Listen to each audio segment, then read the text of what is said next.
We are back. We are back in the Minecraft world. Welcome and welcome back. So yeah, this is where we left off last time. I'm just kind of trying to jump right into it. This is where we left off last time, right? We made the melon and pumpkin farm look actually decent instead of like a piece of crap. And yeah, I'm still in love with this. I still freak with this. I think maybe something needs to go up there, but for now, I'm happy. I was struck by a stroke of genius last night whenever I was drinking orange juice. Now, think about this, right? I just gotten out of the shower, and I was parched, right? I get out of the shower most nights, and I'm parched. I'm just craving vitamins, some natural sugars, just I need fruit. But I don't really keep fruit in my house. Not too much, because, I mean, fruit goes bad. And also, I don't have a fridge right now. My fridge is just kind of broke. And, well, I have like a mini fridge. That's all I have. I have a mini fridge and a garage fridge that is,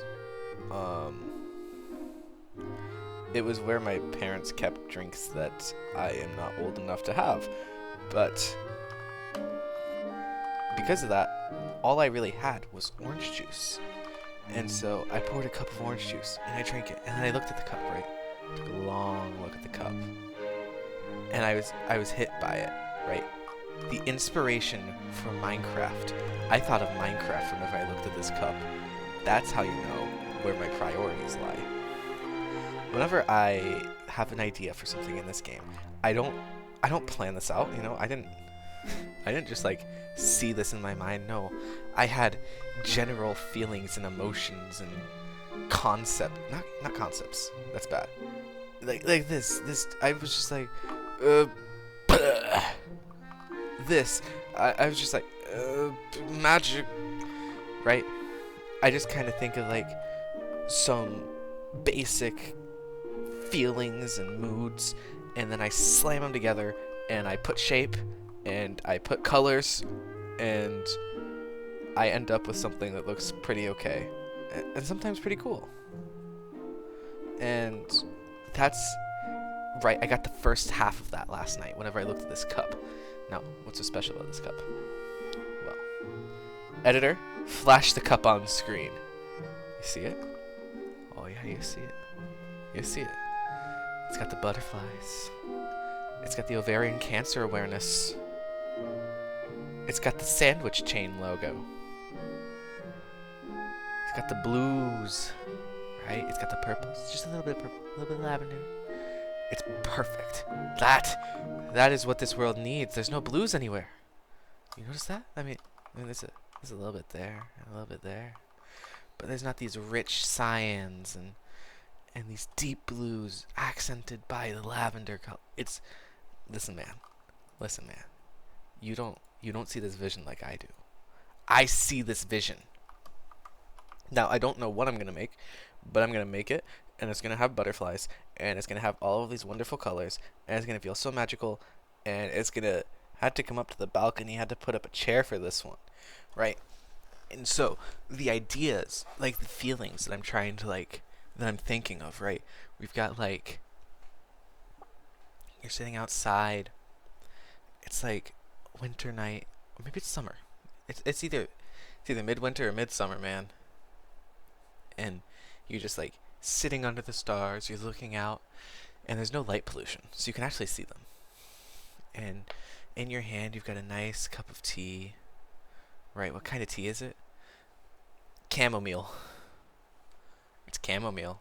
Or maybe it's like maybe it's a mint. I don't really know exactly, but it's like, no, neither of those really.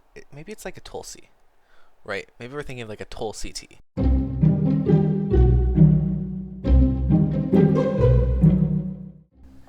That seems right. And what you're smelling? You're smelling a scented candle, I think. It's like a fruity scented candle, but it's not too fruity, right? It's very light. It just kind of brushes your nose, your nostrils, right?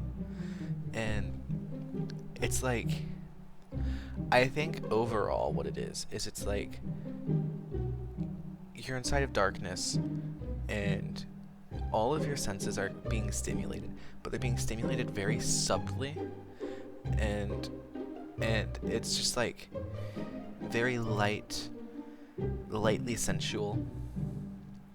It's not overstimulating. It's like just the right amount, because it's all the senses are being stimulated so little, but there's so many different things stimulating them, and it's very gentle, right? Gentleness, gentle nighttime, right? You understand. I know you do. Up here is kind of like a key sightline for me, because you can see everything. But then from up here, you can't see this very well, which is what I want. I don't like this building. Seriously. I don't like this building. I don't like it. And so I'm probably going to like run in and finish it up and then cover it up, because I don't want to look at it anymore. I don't like this. I don't like it. It's bad. It's gross. I don't think there's any way I can really fix it anymore. It's too locked in, right? And so I'm just gonna like quickly finish it, and then we'll see where we are. You like that? I know you like that idea.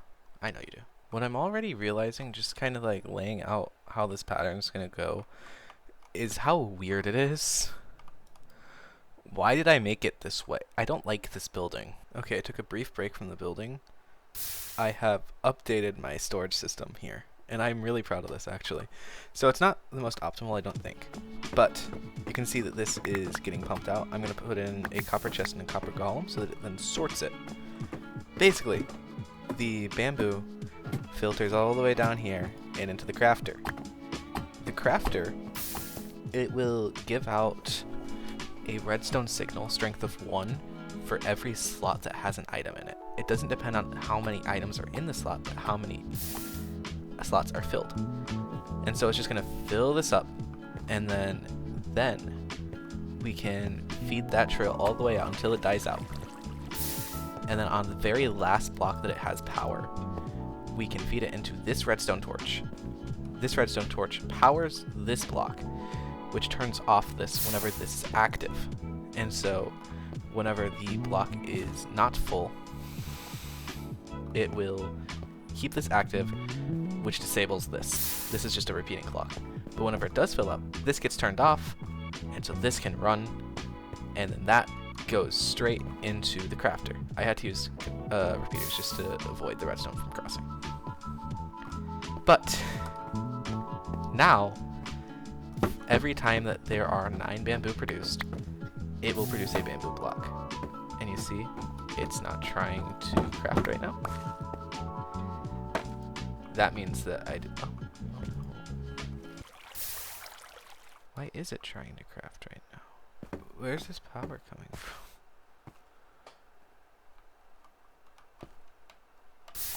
Gang, I think I messed up. Okay, so what if I do that? And so now that's turned off. And we fill this up. And it goes. Okay, there. I think I did it now. Because it stays off. Right. That's not turning off. But then items come in. And it, yes! Okay. I am so good at this. So now I just need to put in a copper chest right here, and I believe they will go straight into it. And then I can put in a little guy, and he's going to put the things away. The only issue with this system is I can't make them choose one specific chest at a time, because they're going to look for an empty chest or a chest with the item in it. And so I need to do this so that they don't just try to put it in the bamboo, into the sugarcane chests. But then I run into the issue that I can't get it all to go into one chest at once. It's fine. It's fine. It's fine. They're trying their best. Okay, this is why we troubleshoot. It's still not all fine and good. This hopper isn't receiving anything, and I think that may be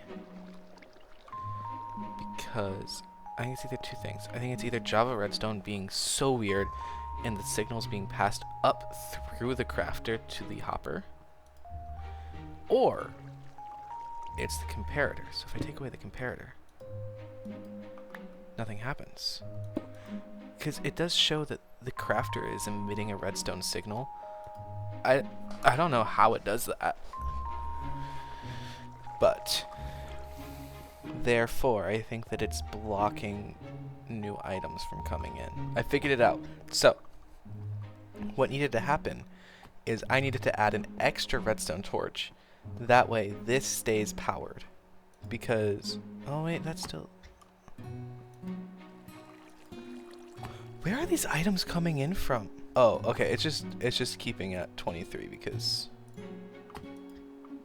there's items. Okay, never mind. Yeah, it's working. Because I take it out, and a new one goes in, and it's still filling. Yeah.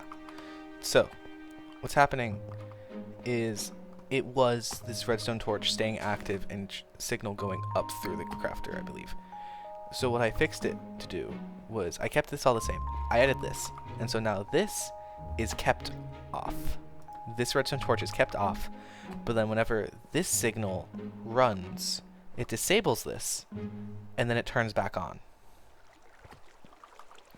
And so every time that it runs, it actually disables everything, and so that just allows for this torch to turn on. It's really weird, and it... Oh, I can't do that. It weirdly makes more sense than I thought it would. But we have that done. And I have a lot of bamboo coming in now. It's really unnerving being here and just seeing all of my old like pathways and bridges from like actual years ago. Because I don't remember doing any of that.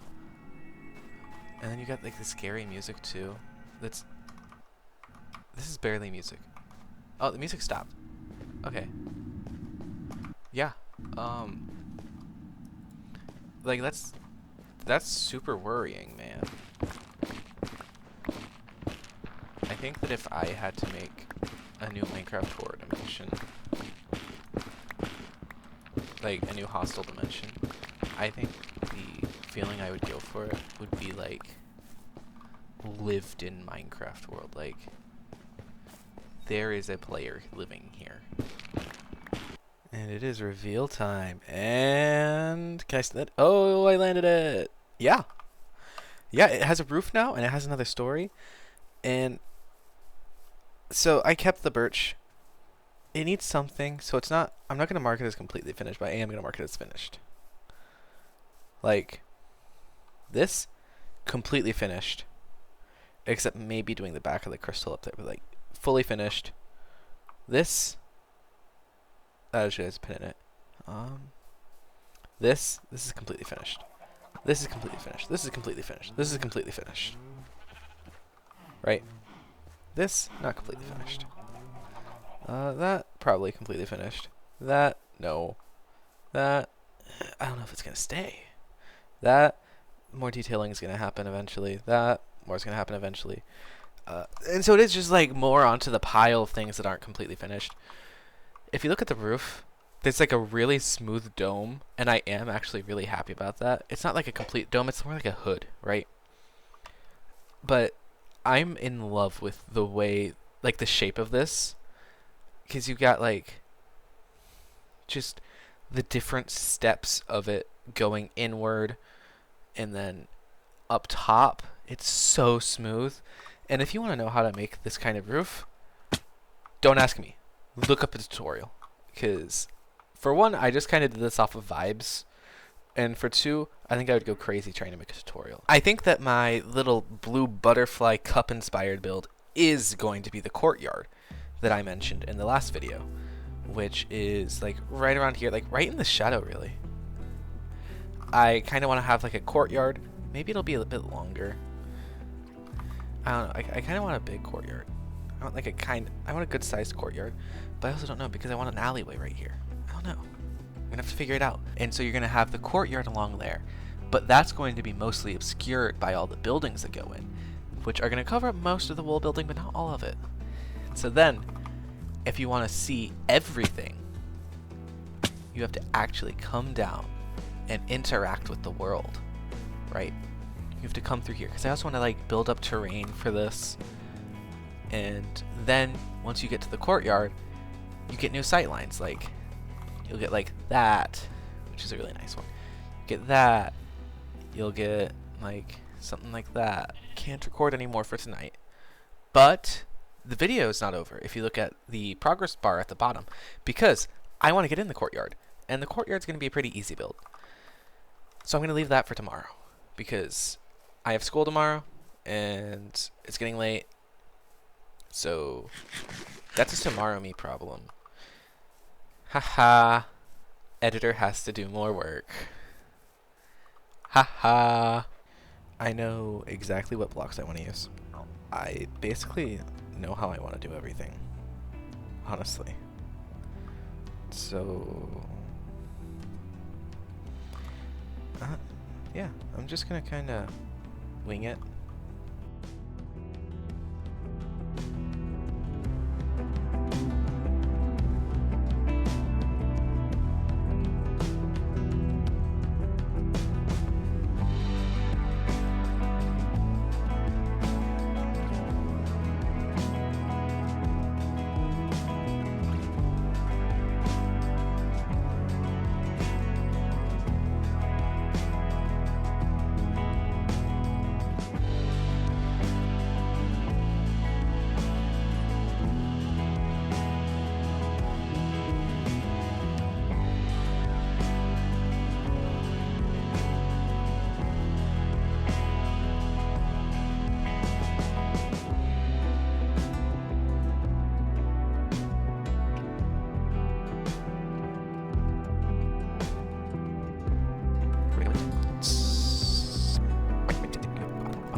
Okay, yeah, that doesn't look too bad. I think the issue is that right now it looks like a golf cart, or a golf course. And I don't really know what the best way to change that is. I'm going to add in, oh, I can't. Oh well. The thing about doing a custom tree is going in with a plan, which is not something I'm doing here. It'll be okay though, because I'm kind of like just the best. You seeing the vision yet? I know you are. I know you are. I want it to kind of droop, but I also want it to be tall. So we're gonna go like that, and like that.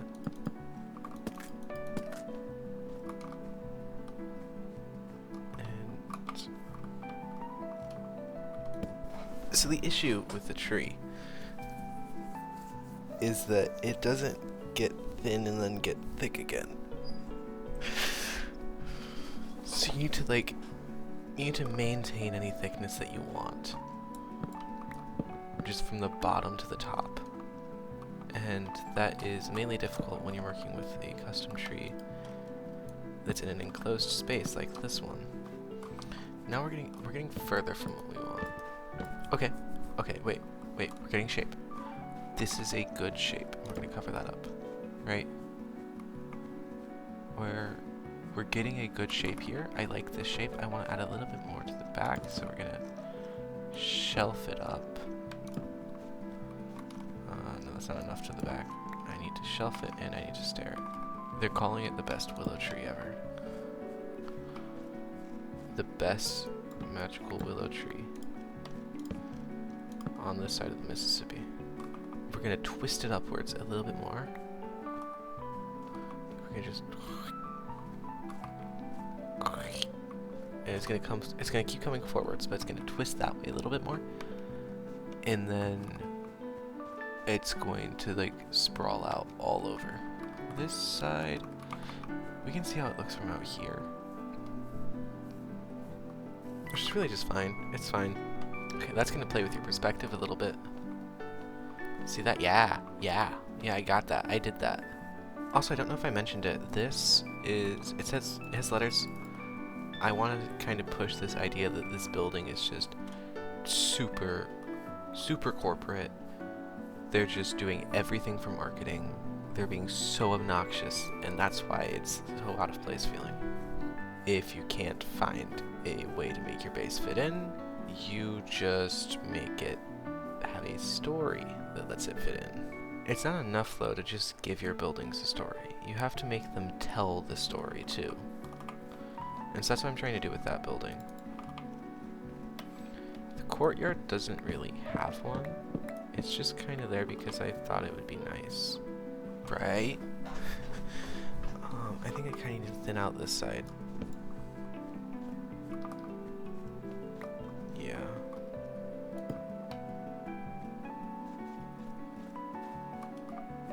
I think that works. That does not work.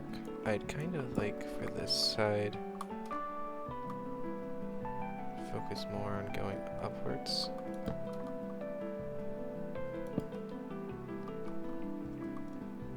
So we're gonna go like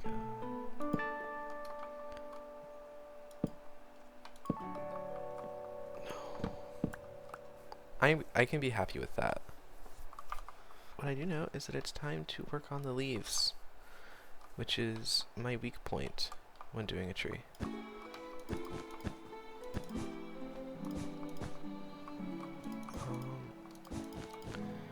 And so I'm trying to go like willow tree-ish. I think I already said that.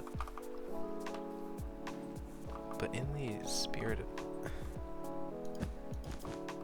It's a really difficult type of tree to do. Yes, that is it. I think that's it. Right? I think it is just kind of like a... Make it heavier on either side. And then lighter in the middle. Yeah, this might need to come back around. So let's do that. Let's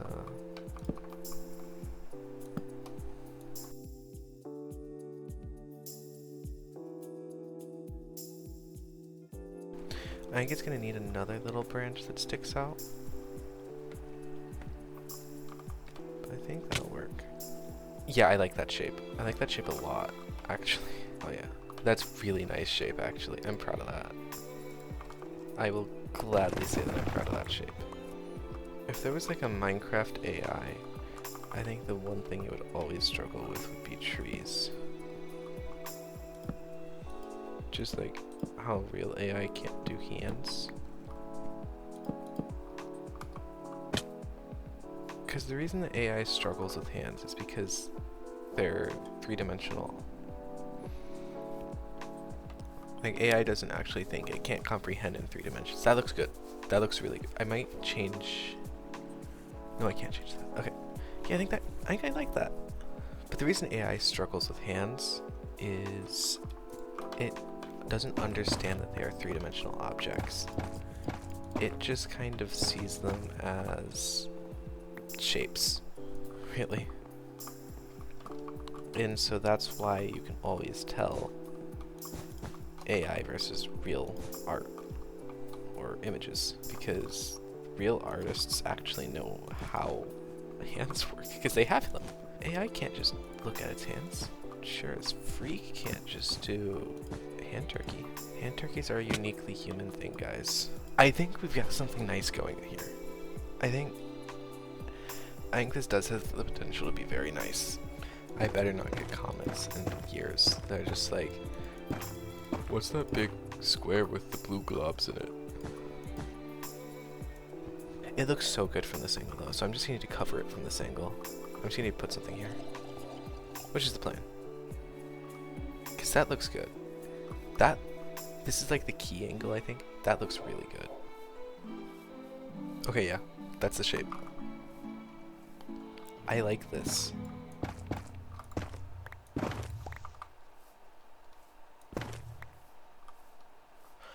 I can be proud of this. I like it. I like it a lot. Yeah. I mean, I'm still not entirely sure about how they're touching, but not really a way around that. Yeah, I like this shape. It's once again my bedtime though, so detailing will resume in 2 days, because tomorrow I'm going to see a play. I won't be home until 1 a.m.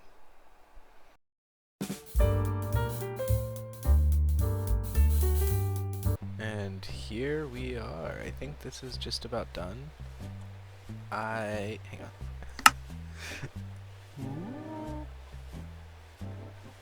Okay. Yeah, I would have liked to do this at night, but the sun's still rising. It was raining. Anyways, sorry for the vertigo there. Here we are. Yeah, I think this is about where I want it. I think it's gonna look a lot better at night. And so you walk in, and you've got a little fountain area, and you've got the tree. The tree is undoubtedly like the star of the show here.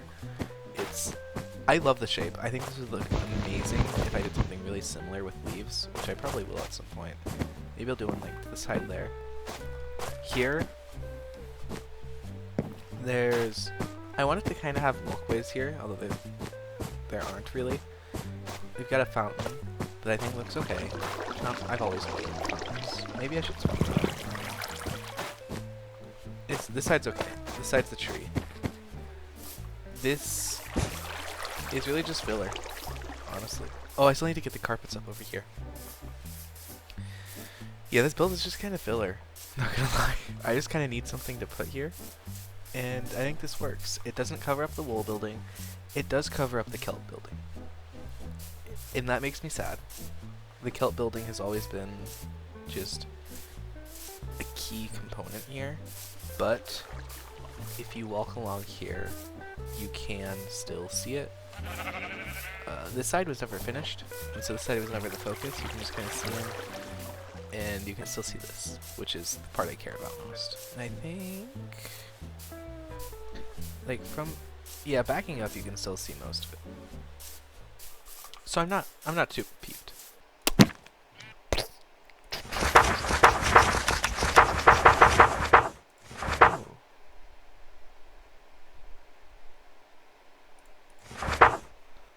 Episode 25.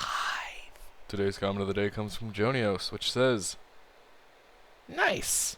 Well, thank you. I think it's pretty nice of you to comment. And I do think that is all that I have. So, real quick, after I put back the book I want to talk about next episode, I want to do a series of what I'm going to call 3 domino episodes. Right? So, the first one is going to be setting up the dominoes, right? So I'm going to kind of get resources together, get things planned out, and then I'm going to have kind of like the push, which is where I'm going to start detailing and just start like kind of defining things more. And then there's going to be the fall, which is just going to be throwing it all into place. You know, if you've ever done like chemistry or physics equations, it's kind of the plug and chug part, right? So we're doing the finding out which equations you use, setting them up the way they need to be set up, and then just plugging in the numbers. That's the equivalent. That is going to be it for this episode. So, I mean, just like the gist is normal. Leave a like if you enjoyed, comment if you have thoughts, subscribe if you want to see more, notifications if you want to know when they come out, because it's inconsistent, but ooh, you'll find out alright. And I think that's really all I have for you. This one's been all over the place, but hope to see you next time.